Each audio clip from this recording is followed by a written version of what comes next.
New information tonight about construction taking place on Evansville's east side. We learn it's one of the first steps in a major development there. Eyewitness News' Brandon Bartlett here tonight now with details. Brandon?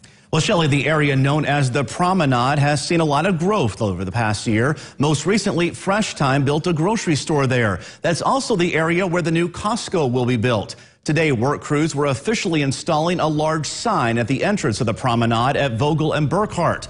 Also, over on the Cross Point Boulevard side, crews were busy working on building new access roads in and out of that development. That work is expected to be done by this fall.